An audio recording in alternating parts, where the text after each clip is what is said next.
सकते हैं जो एनिमल लवर्स का किस प्रकार से सरकार के सिस्टम के जो लाए गए नीतियों के खिलाफ प्रदर्शन जारी है।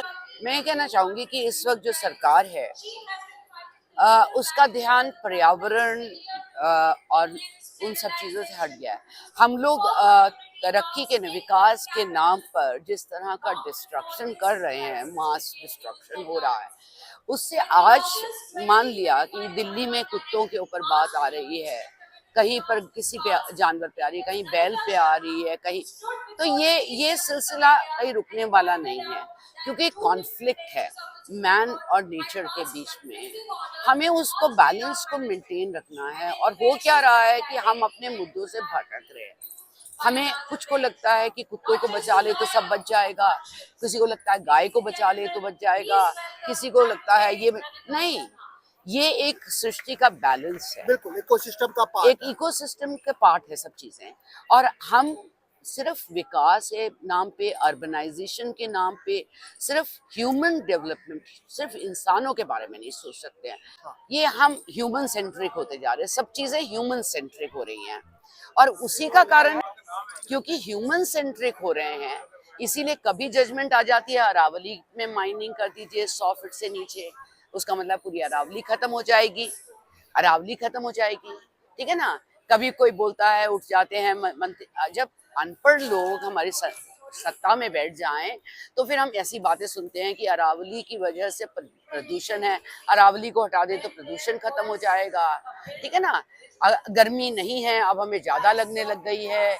ये सब बातें जो हो रही हैं, मुझे ये लगता है कि अब हम बहुत ह्यूमन सेंट्रिक हो गए। हम ये नहीं समझ रहे कि ये पूरा जो सिस्टम है, चाहे वो हिमालय से लेकर के कन्याकुमारी तक, जिस तरह पर्यावरण को ध्वस्त किया जा रहा है, ठीक है ना, उसमें ये कॉन्फ्लिक्ट बढ़ता जाएगा। इधर पीछे खड़ा आज दिल्ली की ये हालत है, जिस दिल्ली में मैं बड़ी हुई हूँ, 60 साल इस दिल्ली में हो गए, कभी इस तरह का कॉन्फ्लिक्ट नहीं था। क्यों हुआ है ये कॉन्फ्लिक्ट? अचानक से ऐसा क्या हो गया कि एक पर्टिकुलर जानवर के प्रति, जो कि हमारी सोसाइटी का, समाज का हिस्सा था, उसके प्रति इतनी नफरत कहाँ से आ गई? इस नफरत का बीज किसने बोया, कहाँ से बोया गया? सोल्यूशन क्या है? सोल्यूशन क्या है? देखिए, सोल्यूशन नहीं, सोल्यूशन यही है कि इस देश के हर नागरिक को जागरूक होना पड़ेगा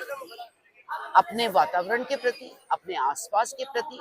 और ये बात समझनी होगी कि ये हमारे हिस्सा है सब चीजें, चाहे वो एक पेड़ है, चाहे वो मनुष्य है, चाहे वो होमलेस लोग हैं, चाहे एक कुत्ता है, चाहे एक गाय है, चाहे एक घोड़ा है, चाहे एक गधा है, वो हमारे पर्यावरण का, हमारे समाज का हिस्सा है। और हम किसी से भी नफरत करना, किसी भी चीज से नफरत करना कोई सोल्यूशन नहीं है। हम उसका साइंटिफिक तरीका अगर निकालें, वही है। तो सरकार को जो इतने पैसे लेती है, टैक्स लेती है, एमसीडी का बजट है, उनको क्या प्रॉब्लम है एबीसी करने में, उनको वैक्सीनेट करने में, उनकी पॉपुलेशन।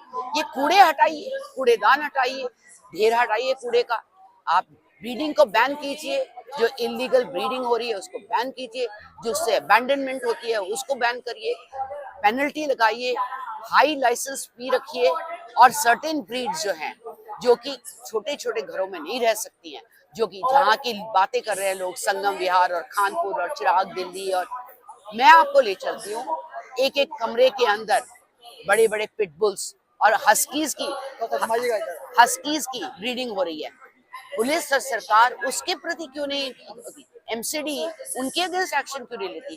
जो बच्चे सड़क पे रहते हैं, जो हमारे समाज का हिस्सा, आप उनको हटा देना चाहते हो। आप जो चीज हटानी चाहिए, सुप्रीम कोर्ट उसे क्यों नहीं हटाता? जो एग्रेसिव ब्रीड्स है, रॉट वाइलर्स हैं, हस्कीज हैं, ऐसे बड़े बड़े डॉग्स जो यहाँ पाकिस्तान बुलीज आ गए हैं, पिटबुल्स आ गए, आप उनकी ब्रीडिंग बंद कीजिए। मैम एक चीज बताइए मुझे, देखिए एनिमल बहुत सारे हैं, एनिमल बहुत सारी हैं, हाँ। और इनके प्रति हमें दया करुणा भावना रखना हमारा नैतिक जिम्मेदारी है। आपने नैतिक बताया जिम्मेवारी ये सभी हमारे पार्ट है, इकोसिस्टम बिल्कुल का पार्ट है। लेकिन हम देखते हैं जब डॉग्स की बात आती है तो लोग सड़कों पर उतर जाते हैं। यही गाय भी है, मोर भी है, नहीं बहुत सारे ऐसे नहीं, पशु पक्षी हैं जो इसीलिए मैंने आपसे कहा था कि मैं एक चीज के बारे में बात नहीं करूंगी, क्योंकि मैं जो उतरी हूँ, क्योंकि मैं पर्यावरण के उस पे उतरी हूँ। मुझे लगता है कि ये पर्यावरण का हिस्सा नहीं है, ये जो कूड़ा है ये पर्यावरण का हिस्सा नहीं है।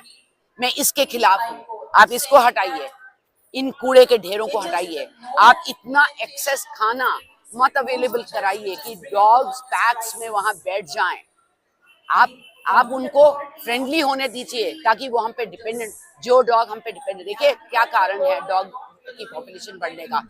जब कोई डॉग अबैंडन होता है ब्रीडर से, वो स्टेरलाइज नहीं होता, वो मेट करता है इंडियन, तो एक एग्रेसिव ब्रीड निकल के आती है। दूसरा, डॉग्स कहाँ पे ब्रीड करते हैं?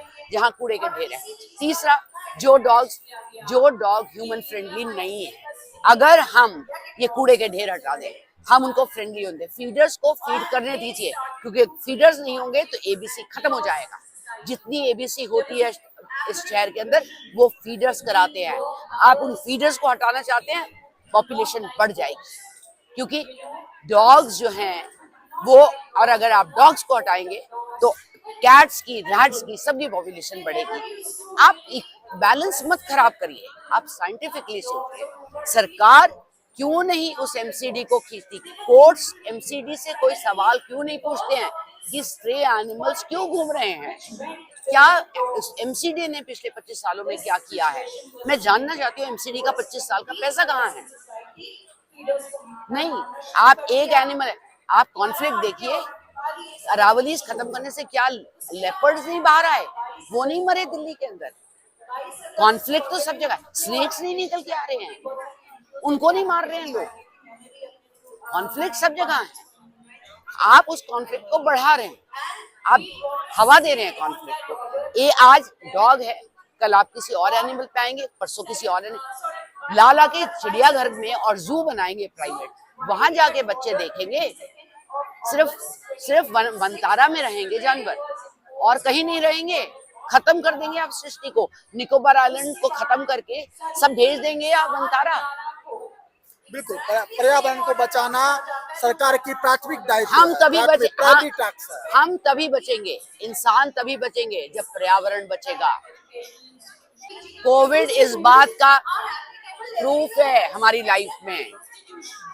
हम ससेप्टेबल हैं, हम ससेप्टेबल हैं हर चीज से। आप पर्यावरण को नहीं रखेंगे, सब खत्म हो जाएगा।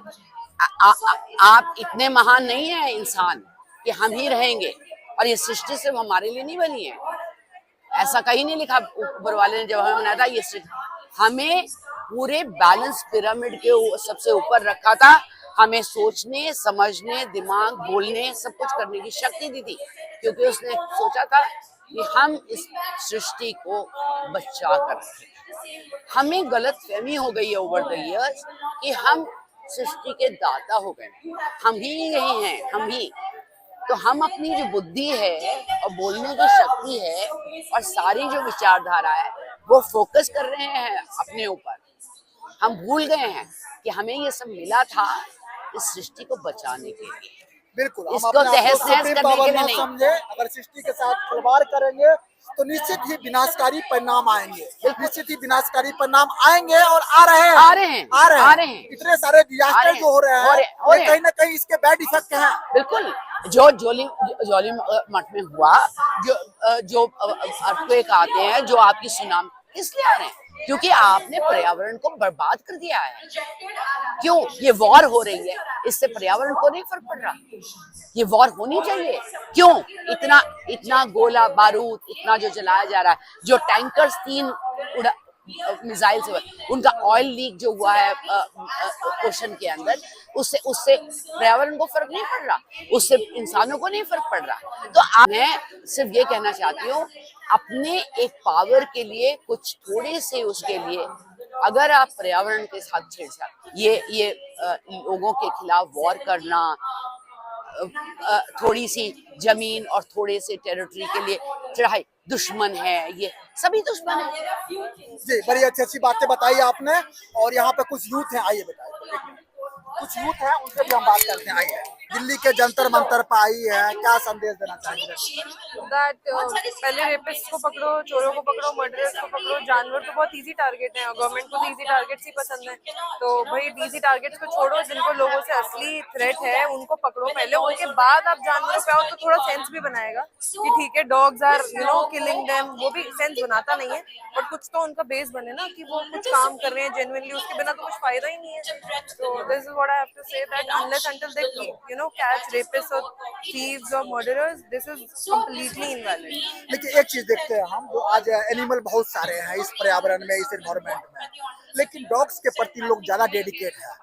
नहीं ऐसा नहीं है, वो सिलेक्टिवली इसलिए क्योंकि अब देखो रोड पे जो जानवर दिखा, अगर मुझे मुर्गा दिखेगा मेरे को मुर्गा भी, मुर्गे के लिए भी मैं ऐसे ही करूंगी। अब रोड पे जो सबसे ज्यादा जानवर दिखेंगे उसी के टुवर्ड्स आपको एम्पैथी दिखेगी सबसे ज्यादा। ऐसा नहीं है कि सिर्फ डॉग्स के लिए। अब हमारे पास इंडिया में रोड पे सबसे ज्यादा कुत्ता, बिल्ली, गाय। गाय तो माता होती है, माता के भी तो यही हाल है। अब कुत्ते के लिए बोलो, गाय के लिए बोलो, एक ही बात है ये तो।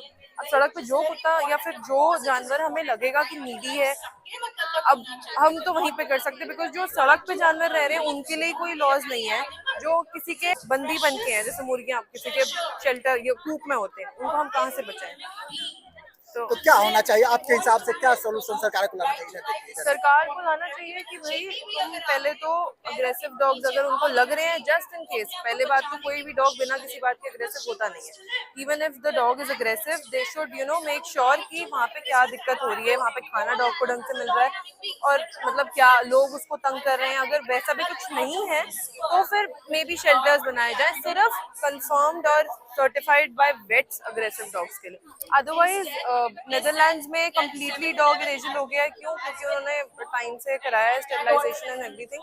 तो आई थिंक यहाँ पे भी वही होना चाहिए, और वो भी विद प्रॉपर, वो don't make me laugh.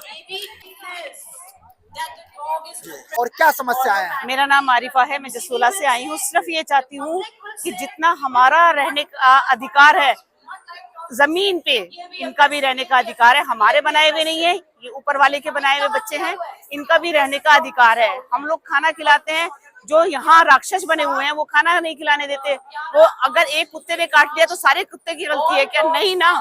Please उसी तरीके से देखें, जैसे भगवान ने इन्हें पैदा किया है वैसे हमें पैदा किया है। इन्हें भी भूख लगती है, हमें भी भूख लगती है, हर चीज हमारी तरह है, तो हम इन्हें भी रहने का उतना ही अधिकार है। दूसरी बात यह है, सुप्रीम कोर्ट ने जो ऑर्डर दिया है प्लीज उसको किसी भी तरीके से वापस लेना चाहिए, ये सोच करके कि ये भी भगवान के बनाए हुए हैं। जी, बहुत सारे लेकिन जीव जंतु हैं, लेकिन लोग डॉग्स के बारे में ज्यादा डेडिकेट हैं। सभी के बारे में है। आप क्या सोच रहे हैं, चीलों के पर नहीं कटते, कबूतरों के पर नहीं कटते?